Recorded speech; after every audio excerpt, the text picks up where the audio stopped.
कि सबसे पहले पंजाब और सिख समाज के लोगों ने इस मनुष्यता को बचाने के लिए लड़ाई छेड़ा और धीरे धीरे सारे हिंदुस्तान के लोग इनके साथ खड़े हैं। गुरु का दरबार, गुरु का गुरुद्वारा भी इस महामारी के दौर में लोगों की मदद कर रहा है, लोगों की जानें बचा रहा है। यात्रा में आपने कहां तक अभी तक जो दौरा वो किया था? 12 मार्च से जब हम लोग कन्याकुमारी से साइकिल यात्रा शुरू की तो वहाँ की जो पुलिस है, तमिलनाडु पुलिस है, वो हम लोगों को डराने के लिए, हम लोगों को धमकाने के लिए वो हम लोगों को मार्च नहीं निकालने दिए। उस 2 दिन अरेस्ट करके हम लोगों को रखे और वहाँ पे बीजेपी, आरएसएस और बीजेपी गवर्नमेंट का भारी दबाव प्रशासन के होने के कारण उन्होंने मुझे 2 दिन, हम सारे साथियों को अरेस्ट किया, 2 दिन रखा। उसके बाद ले जाके केरला में छोड़ दिया। इस बीजेपी और बीजेपी के सहयोगी पार्टियों के बारे में हम लोगों ने बातचीत की है लोगों से कि इनको आप सत्ता की कुर्सी से हटाइए। तो तमिलनाडु का रिजल्ट आप देख लीजिए, वहाँ की सत्ता उखड़ गई, केरला की सत्ता उखड़ गई। प्रधानमंत्री अपने हवाई जहाज़ पे खर्चा करते हैं। प्रधानमंत्री इस महामारी के दौर में जो है नए संसद भवन की नींव रखते हैं और उसका काम भी चल रहा है इस महामारी में।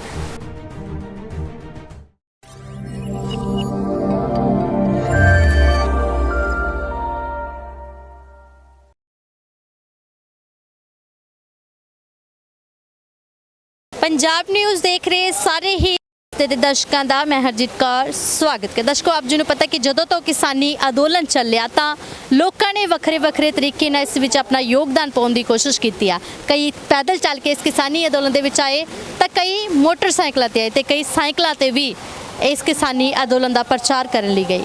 साडे नाल एक वीर, एक किसान मौजूद है जिहड़ा कि स्टूडेंट भी है तो किसान भी है। इन्होंने जिस तरह कह सकते कि कन्याकुमारी तो लैके कश्मीर तक अपना जिहड़ा कि किसानी अंदोलन का प्रचार करने का दौरा किया सीगा। तो हुण किसानी अंदोलन दे विच ने गलबात करांगे। इन्हां नाल गलबात करन तो पहले स्वागत है। नमस्कार। नमस्कार, मेरा नाम मारुति मानव है और मैं यूपी के बलिया से हूँ, जो बिहार और यूपी को जोड़ता है। मैं वहाँ से हूँ और जब हम इस आंदोलन में शामिल हुए थे तो इस आंदोलन में भी पंजाब से बहुत सारे लोग साइकिल से, कोई दौड़ते हुए, कोई पैदल, और हमारे जो किसान आगू थे वो जो है जगह जगह महापंचायतें कर रहे थे।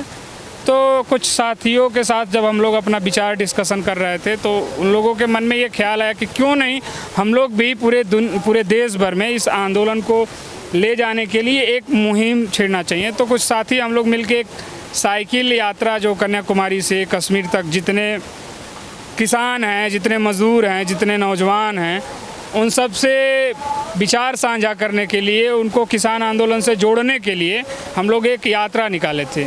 यात्रा हम लोग 12 मार्च को। क्या था आपका यात्रा निकाल? मोटिव ये था कि ये जो लड़ाई चल रही है पूरे दुनिया में खेती को बचाने के लिए, नेचर को बचाने के लिए, उसको पूरे देश भर में ले जाने की आज सख्त ज़रूरत है। क्योंकि जब नेचर और खेती ख़त्म हो जाएगी तो यहाँ से मानव सभ्यता ख़त्म होती चली जाएगी। अभी इस महामारी में आपको देखने को मिल रहा है कि बहुत सारे लोग दवाइयाँ कालाबाजारी कर रहे हैं, तो मानवता ख़त्म हो रही है। तो जब खेती और नेचर, प्रकृति नहीं बचेगा तो जिस तरीके से जिस तेज़ी से मानवता ख़त्म हो रही है वो बिल्कुल इस धरती से ख़त्म हो जाए। इसी को बचाने के लिए, खेती को बचाने के लिए हम लोग पूरे देश भर के लोगों से संवाद करने के लिए साइकिल यात्रा निकाला था। साइकिल यात्रा में आपने कहां तक अभी तक जो दौरा वो किया था, कहां प्रचार किया? 12 मार्च से जब हम लोग कन्याकुमारी से साइकिल यात्रा शुरू किए तो सबसे पहले तो तमिलनाडु में बीजेपी और एडीएमके जो पार्टी है जयललिता जी की, वो वहाँ पे कोalition में सरकार थी। तो वहाँ की जो पुलिस है, तमिलनाडु पुलिस है, वो हम लोगों को डराने के लिए, हम लोगों को धमकाने के लिए वो हम लोगों को मार्च नहीं निकालने दिए। उस 2 दिन अरेस्ट करके हम लोगों को रखे। उसके बाद यहाँ से आप तमिलनाडु पहुंचे? हाँ, जब शुरू में हम लोग यात्रा शुरू कर रहे थे तो वो किसानी आंदोलन से शुरू किया। हाँ, तो जब हम लोग वहाँ से किसान साइकिल यात्रा शुरू कर रहे थे तो उन्होंने इलेक्शन को लेके हम लोगों को मतलब रोके कि यहाँ पे इलेक्शन है, आप किसानी आंदोलन का प्रचार नहीं कर सकते हैं। पर हम लोग पुलिस से ये सवाल किए, वहाँ के प्रशासन से सवाल किए कि जब चुनाव हो रहा है तो तरह तरह की राजनीतिक पार्टियां सभाएं करती हैं, तो हम किसान मजदूर अपनी बात को साझा करने के लिए हम मार्च क्यों नहीं निकाल सकते हैं। तो वो ये बात नहीं सुने और वहाँ पे बीजेपी, आरएसएस और बीजेपी गवर्नमेंट का भारी दबाव प्रशासन के होने के कारण उन्होंने मुझे 2 दिन, हम सारे साथियों को अरेस्ट किया, 2 दिन रखा। उसके बाद ले जाके केरला में छोड़ दिया। तो हम लोग जो है पूरे केरला में किसानी आंदोलन को लेके लोगों से संवाद किया, लोगों से बातचीत किया, लोगों को इस आंदोलन से जोड़ने की कोशिश किए। और उसके बाद फिर हम लोग तमिलनाडु में आए और तमिलनाडु में भी हम लोगों ने लोगों से संवाद किया। तो आपका रिजल्ट आपको देखने को मिलेगा। अभी रोकने के बाद भी आपने प्रचार किया, लोगों से संवाद किया। हाँ, और इस बीजेपी और बीजेपी के सहयोगी पार्टियों के बारे में हम लोगों ने बातचीत की है लोगों से कि इनको आप सत्ता की कुर्सी से हटाइए। तो तमिलनाडु का रिजल्ट आप देख लीजिए, वहाँ की सत्ता उखड़ गई, केरला की सत्ता उखड़ गई। आंध्रा में जहाँ जहाँ हम लोग गए, हम लोग एक क्षेत्र में थे तिरुपति, वहाँ पे इलेक्शन हो रहा था। तो हम लोग वहाँ के किसानों से जब मिल रहे थे तो वो बीजेपी के लोगों से भारी दबाव, मतलब उन लोगों के खिलाफ काफ़ी नाराज़गी थी। वहाँ के कैंडिडेट को वो अपने क्षेत्र में, मतलब जैसे हरियाणा में, यूपी में प्रचार नहीं किए दे रहे थे लोग, उसी तरीके से वहाँ भी नहीं होने दिए और उसको हराए। बीजेपी उपचुनाव हुआ आंध्रा में, लोग बीजेपी को वोट नहीं दिए, उसके खिलाफ गए और बीजेपी को वहाँ भारी नुकसान झेलना पड़ा। तो बीजेपी पूरे देश भर में आने वाले भी समय में इसको भारी नुकसान झेलना पड़ेगा राजनीतिक रूप से, क्योंकि ये लड़ाई पूरे देश के किसानों की है, मजदूरों की है, आम नागरिक की है, जो लोग रोटी से जुड़े हुए हैं। जैसे आपने किसान यात्रा निकाली थी तो नज़रिया क्या था लोगों का आपसे बातचीत करने का, कैसे सोचते थे वो किसानी आंदोलन के बारे में? पहले तो ये आंदोलन इतना बड़ा हो गया था कि इस आंदोलन की लौ हिंदुस्तान के, भारत के हर गांव में, हर घर में पहुंच चुकी थी। हम लोग जब साइकिल यात्रा शुरू किए तो हम लोग अपने साइकिलों के ऊपर झंडा किसानी का पोस्टर और पर्चा तैयार जो किए थे, जो ये काला कानून है उसके खिलाफ जो हम लोग पर्चा तैयार किए थे, जब ये हम लोग उन लोगों को देते थे तो वो लोग पहले से जानते थे, और जब हम लोग उन लोगों को देते थे या वो हम लोगों की साइकिल पे देखते थे, वो खुद आके हम लोगों को रोकते थे, हम लोगों को पानी पिलाते थे, हम लोगों को फ्रूट्स खिलाते थे और हम लोगों से गलबात करते थे। तो इस आंदोलन में बहुत ही सुखद अनुभव रहा है कि लोगों ने भरपूर सपोर्ट किया है। आप यूपी से हो लेकिन आपने दस्तार भी सजाई है, केस दाढ़ी भी रखी हुई है, तो इसके बारे में क्या कहें?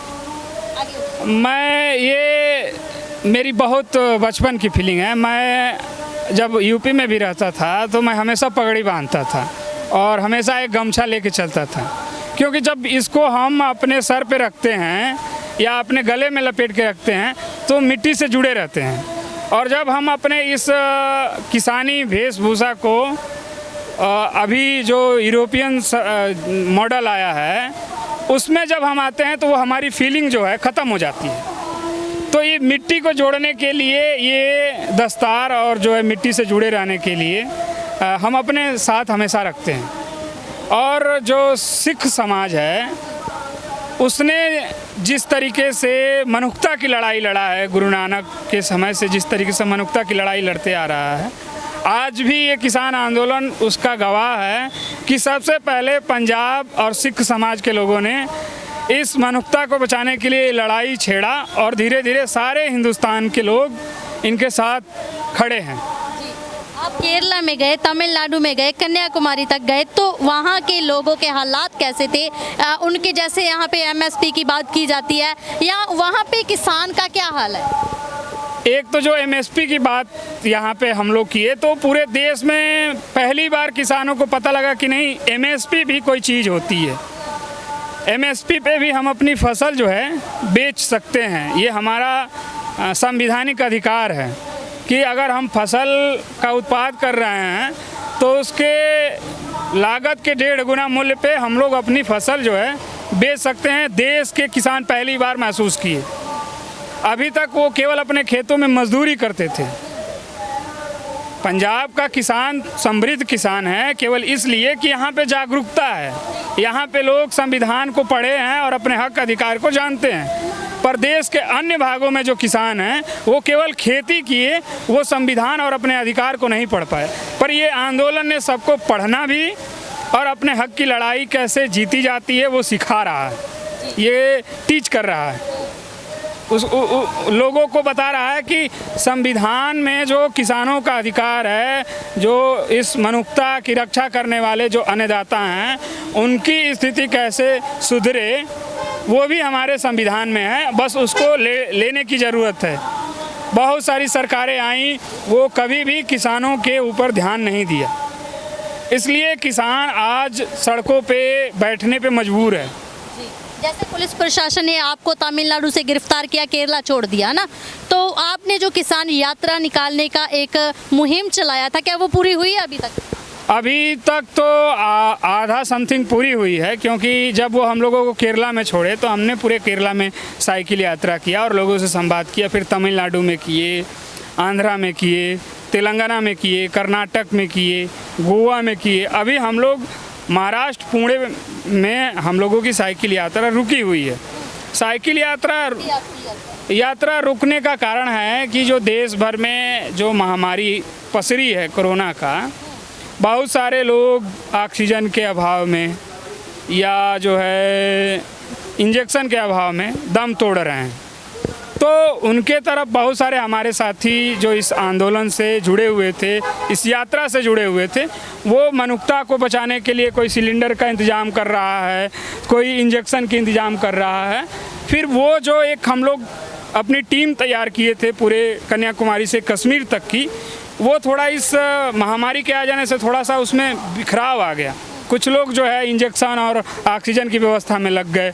इस यात्रा का जो किसानों से संवाद करने की व्यवस्था थी वो थोड़ा कम हो गया, इसलिए हम लोगों को रोकना पड़ा। तो कितनी दूरी तय की थी अब तक? अभी तक तो 3500 किलोमीटर हम लोग दूरी तय कर चुके हैं, क्योंकि 7 स्टेट में लमसम 80% जो जनपद हैं वो कवर करते हुए हम लोग पुणे में पहुँचे हैं। अब जो इलेक्शन का रिजल्ट आया तो आप मान सकते हैं कि किसानों की मेहनत की वजह से ही?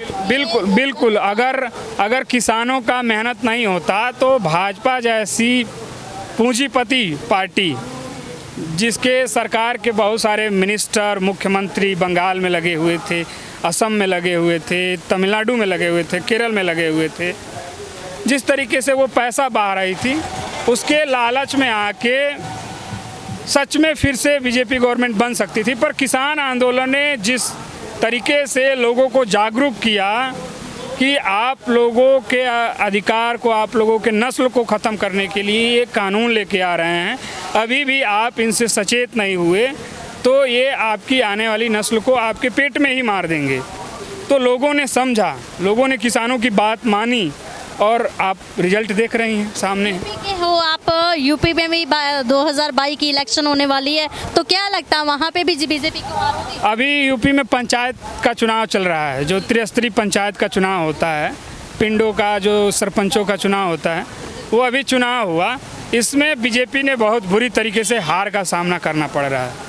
बीजेपी से समर्पित जितने जिला परिषद के सदस्य हैं वो क्षेत्रों में मीटिंग नहीं कर पा रहे हैं, लोगों से वोट नहीं मांग पा रहे हैं, क्योंकि लोग सवाल कर रहे हैं कि दिल्ली में जो इतने किसान बैठे हैं, 400 से अधिक किसान शहीद हो गए, उनका मूल्य कौन चुकाएगा? तुम्हारी ये सरकार चुकाएगी। तो वो लोग अब अपना चेहरा छुपाते फिर रहे हैं। उन लोगों को समाज जो है अपने सामाजिक रीति रिवाज से बाहर कर दिया है। मेरा लास्ट सवाल आपसे, आप देख रहे हो कि एक तरफ तो दिल्ली में कितना ऑक्सीजन का घाटा पड़ रहा है, वो बोल रहे ऑक्सीजन की किल्लत आ रही है, कोरोना की वजह से कई जड़े लोग मरे हैं, लेकिन यहाँ पे देखना है तो कई हज़ारों करोड़ का प्रधानमंत्री जी अपना मकान भी बना रहे हैं, अपना घर भी बना रहे हैं। हालांकि देखना तो दिल्ली में था कि क्या हो रहा है।